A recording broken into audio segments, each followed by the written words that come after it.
अस्सलाम वालेकुम दोस्तों, आज की ताज़ा तरीन अपडेट के साथ मैं हूं अब्दुल गफ्फार। आपसे रिक्वेस्ट करूंगा अगर आप हमारे चैनल पे नए हो तो सबसे पहले हमारे चैनल को सब्सक्राइब कर दें और बेल आइकन को भी दबा दें जिससे ताज़ा अपडेट आपको बर वक्त मिल सकें। अगर वीडियो पसंद आए तो वीडियो को लाइक और शेयर भी कर दिया करें। अब चलते हैं आज की ताज़ा तरीन अपडेट की तरफ। अमरीका के इल्ज़ामात, चीन का रद्द-ए-अमल भी आ गया।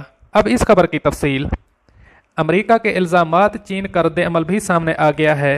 चीन ने कोरोना फैलाने से मुताल्लिक 24 अमरीकी इल्ज़ामात को मुस्तरद कर दिया है। अमरीकी सदर डोनाल्ड ट्रंप की जानिब से इल्ज़ामात लगाने पर चीन की जानिब से शदीद रद्द-ए-अमल ज़ाहिर किया गया है और 24 इल्ज़ामात को मुस्तरद कर दिया है।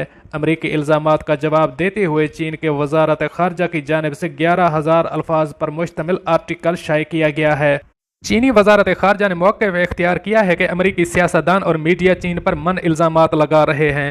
ये बात भी काबिल गौर है कि कोरोना वायरस के फैलाव के बाद से अमरीकी सदर चीन को इसका जिम्मेदार ठहराते हुए इल्ज़ामात आयद कर चुके हैं। ताहम इस बार चीन ने अमरीकी सदर के इल्ज़ामात का इंतहाई सख्त जवाब दिया है। दूसरी जानब अमरीकी सदर डोनाल्ड ट्रंप ने कहा है कि चीन अमरीका के साथ तिजारती मुआहदे पर बातचीत करना चाहता है लेकिन वो इसके ख्वाहिशमंद नहीं है। ट्रंप ने कहा, मैंने सुना है कि वो तिजारती मुआहदे पर दोबारा बातचीत करना चाहते हैं ताकि ये उनके लिए बेहतर सौदा साबित हो सके, लेकिन मैं इसका ख्वाहिशमंद नहीं हूँ। ये देखना दिलचस्प होगा कि वो इस मुआहदे पर बरकरार रहते हैं कि नहीं जिस पर उन्होंने दस्तखत किए थे। ट्रंप ने इससे पहले चीन को धमकी देते हुए कहा था कि अगर चीन वादे के मुताबिक $250 बिलियन की अमरीकी एशिया नहीं खरीदता तो वो मुआहदे को मनसूख कर देंगे।